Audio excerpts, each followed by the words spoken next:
Seja muito bem-vindo. Eu estou muito feliz com o início de mais uma série de estudos no Encontro com a Palavra e, claro, feliz também por contar com a sua participação.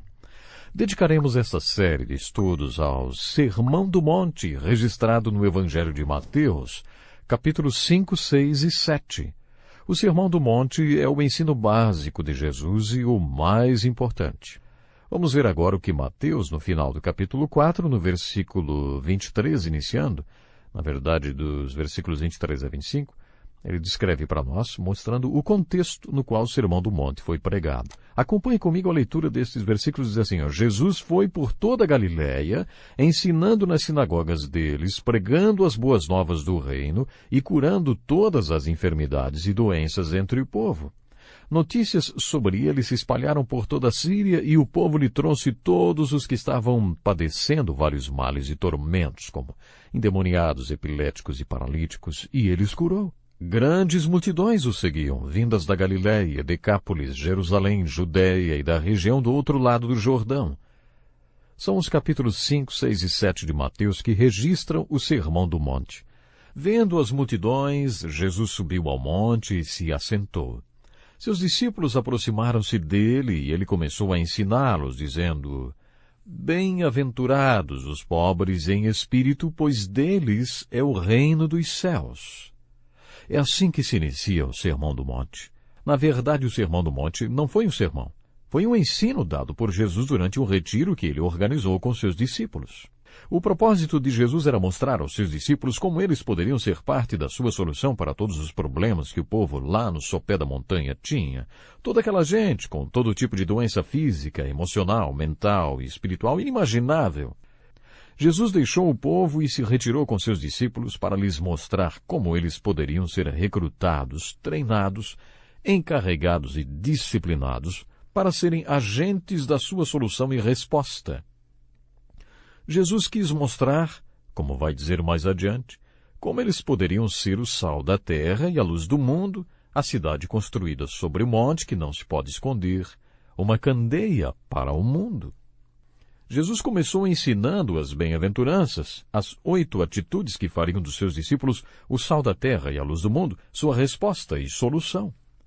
E, como muitos estudiosos dizem, estas atitudes são o ensino, o sermão em si. O restante de Mateus 5, 6 e 7 é apenas aplicação.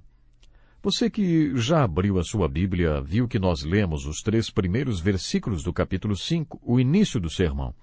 Quando Jesus viu as multidões com todos os seus problemas, abriu sua boca e começou a ensinar aos seus discípulos.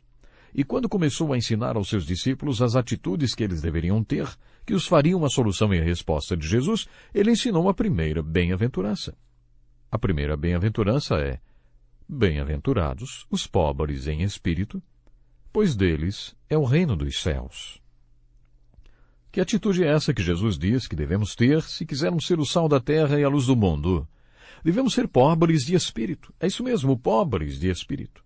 Jesus disse que devemos estar completamente empobrecidos da nossa própria vontade, porque de pessoas assim é o reino dos céus.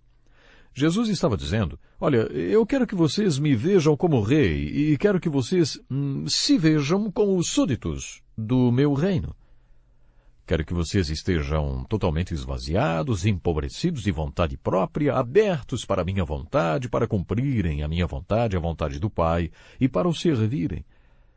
Esta é uma das interpretações do que Jesus quis dizer com a primeira bem-aventurança. Bem-aventurados os pobres em espírito. Para outros, Jesus está falando sobre humildade. Humildade é um termo muito vago. Dizem que no momento em que nos achamos humildes, já deixamos de sê-lo. Uma vez uma igreja resolveu dar ao seu pastor uma medalha, a medalha da humildade, porque o pastor era realmente um exemplo de humildade. Mas sabe o que aconteceu? Logo depois tiveram que confiscar a medalha.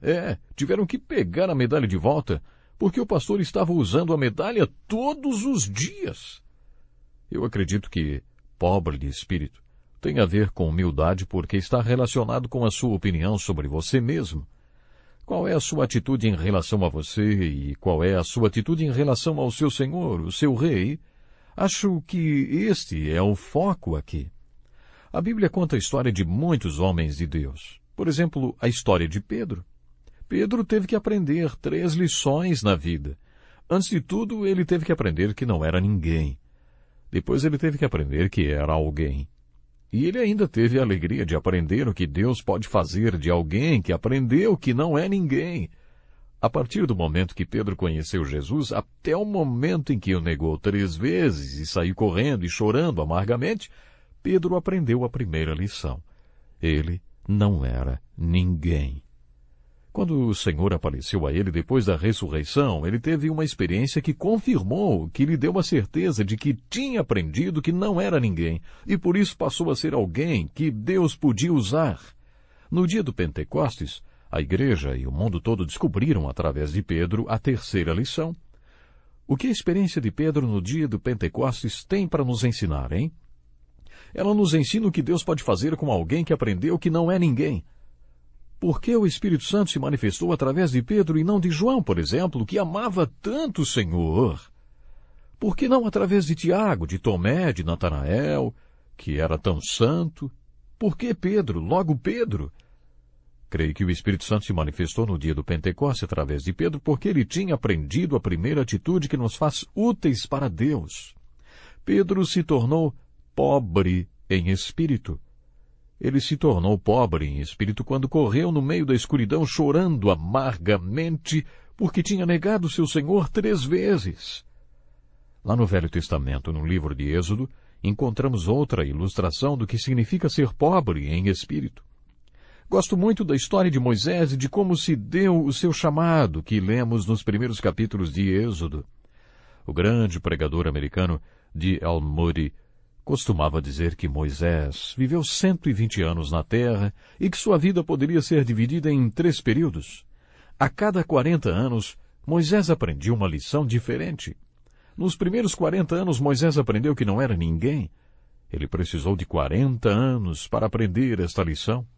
Nos 40 anos seguintes, Moisés aprendeu que era alguém. E depois, nos últimos 40 anos de sua vida, ele foi o agente humano da grande libertação do povo de Deus da escravidão do Egito. Moisés aprendeu o que Deus pode fazer com alguém que aprendeu que não é ninguém. Outra maneira de resumir a vida de Moisés é dizer que nos primeiros 40 anos de sua vida ele teve sua educação real. No final dos primeiros 40 anos, ou quando tinha uns 40 e poucos anos, Moisés descobriu que era um hebreu.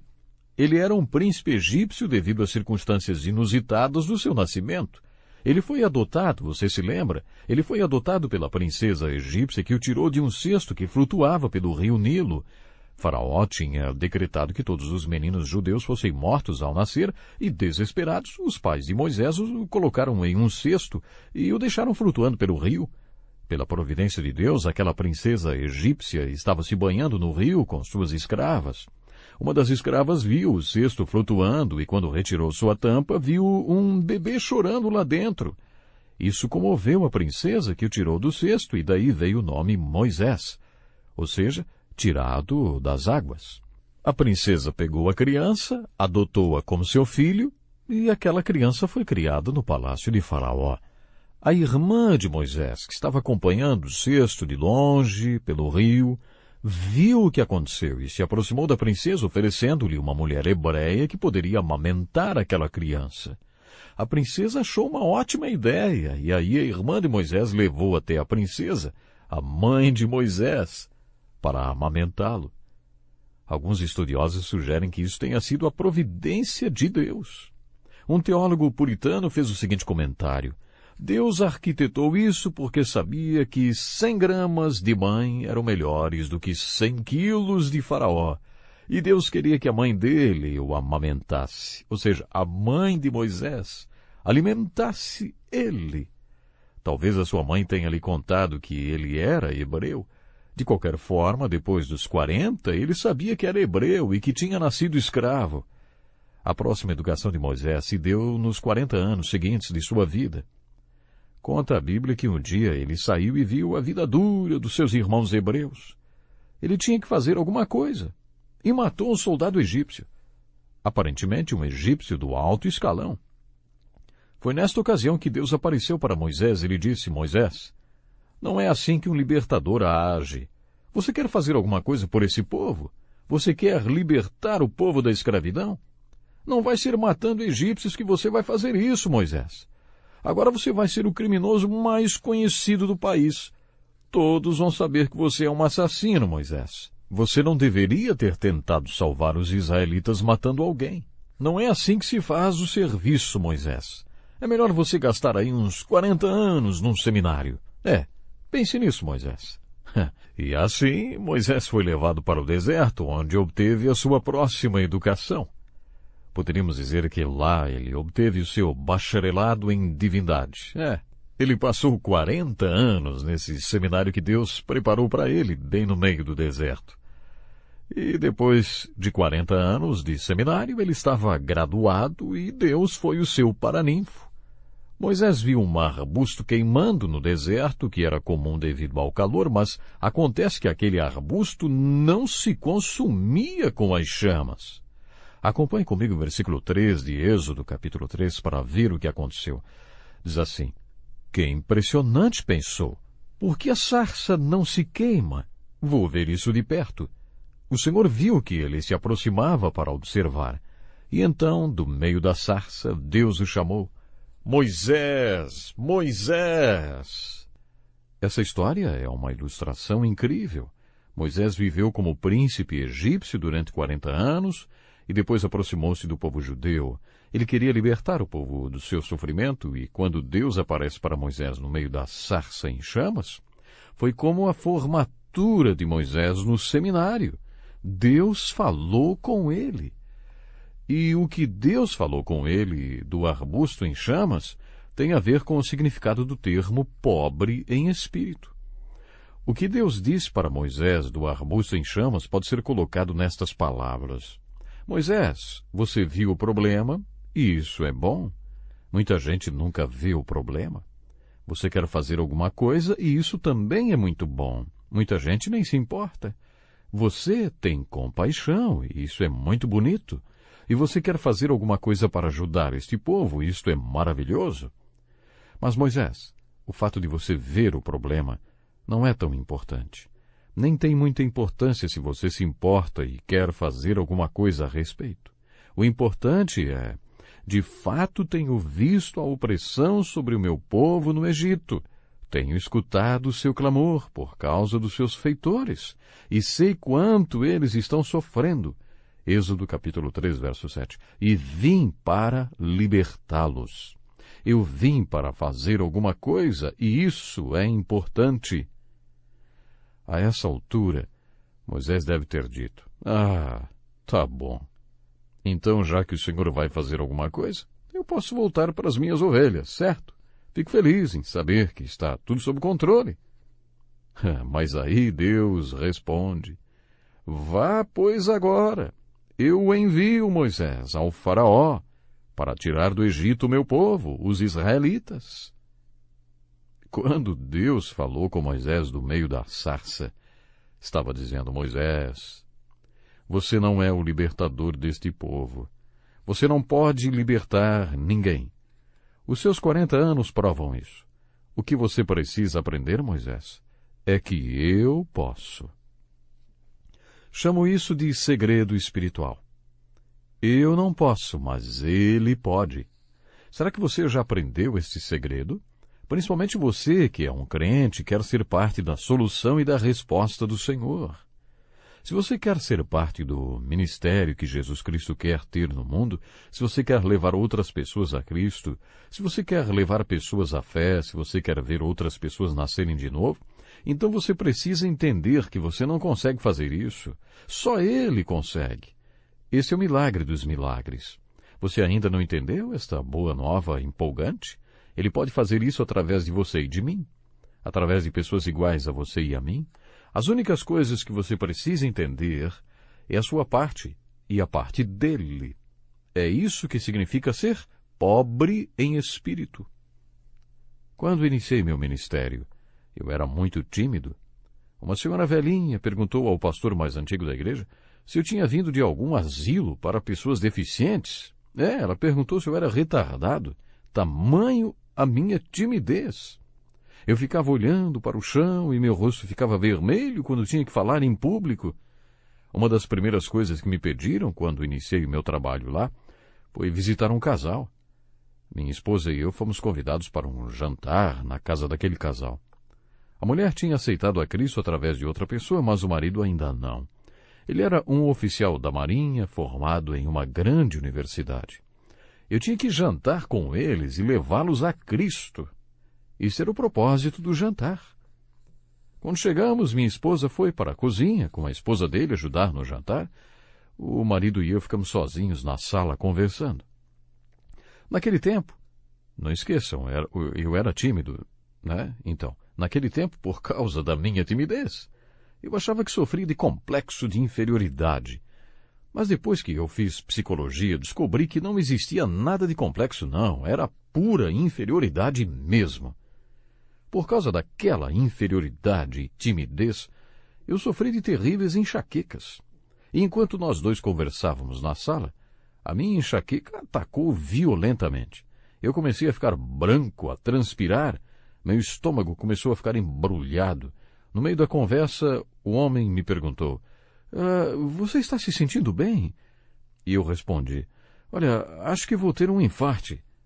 Aí então ele me mandou deitar no sofá e foi pegar um pano frio para colocar na minha cabeça. Eu deveria levá-lo a Cristo. E sabe o que aconteceu? Eu passei mal, eu quase morri.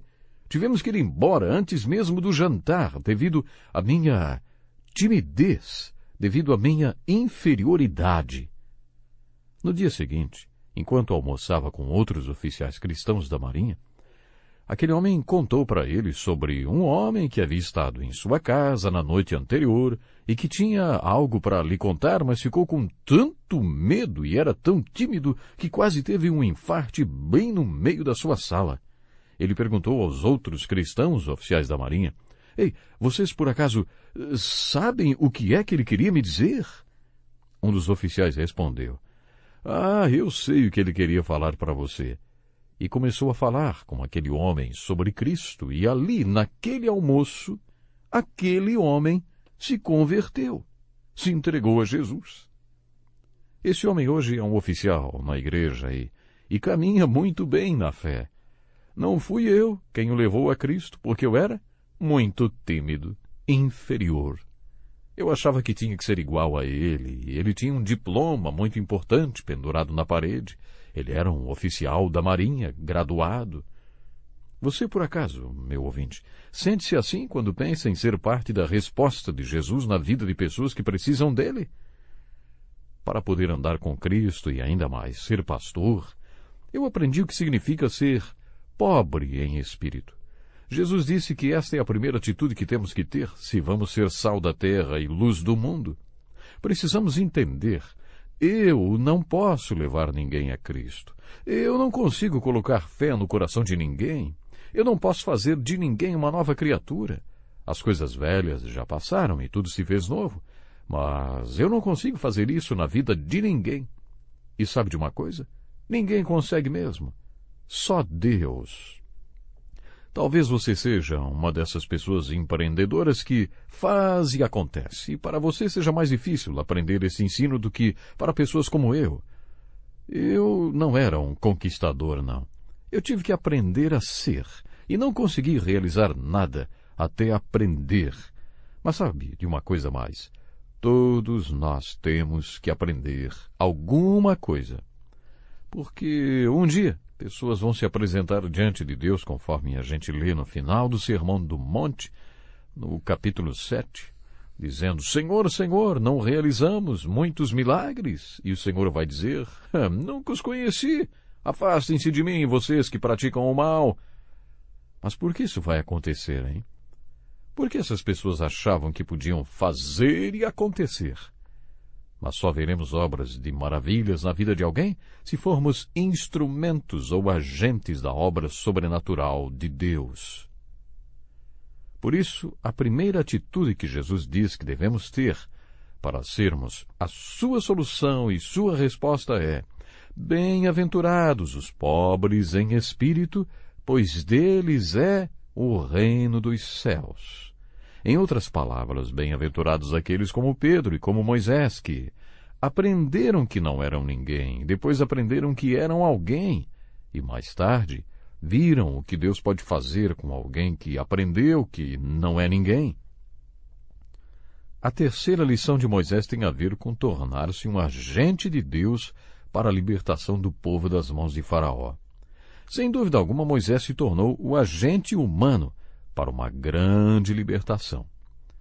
Mas por que ele foi usado como agente e instrumento dessa libertação, hein? Porque nasceu escravo e fez aquele seminário no deserto, no qual aprendeu, não é o que eu posso fazer, mas o que Deus pode. É isso que significa ser pobre em espírito. E nós vemos isso na primeira bem-aventurança, que precisamos aprender para sermos parte da resposta e da solução de Jesus para o mundo. Você, meu ouvinte, já aprendeu isso? Nesse retiro no alto do monte, Jesus quer recrutar e treinar pessoas como nós para sermos sal da terra e luz do mundo. E a primeira coisa que precisamos aprender para sermos parte da sua solução e da sua resposta é: eu não posso, mas Ele pode. Prezado ouvinte, você já aprendeu isso? Eu gostaria muito que você pensasse nisso hoje, enquanto você faz o que Ele quer que você faça. Você pode orar: Pai, eu não posso, mas eu creio sinceramente que o Senhor pode. Ore assim. E eu tenho certeza que Deus vai lhe usar. Um detalhe muito importante é que Deus tem um propósito para cada um de nós. Já falamos aqui nesse programa que Deus conhece cada um de nós individualmente. Deus nos conhece pelo nome. Portanto, Deus tem algo especial para cada um. Basta que venhamos aprender a ser pobres em espírito. Aprender a realmente depender de Deus. Sermos um vaso em suas mãos. Eu vou repetir. Nesse retiro, lá no alto da montanha, Jesus quer recrutar e treinar pessoas como nós para sermos sal da terra e luz do mundo. E a primeira coisa que precisamos aprender para sermos parte da sua solução e da sua resposta é: eu não posso, mas Ele pode. Prezado ouvinte, Deus lhe abençoe de uma forma especial. E até o próximo programa.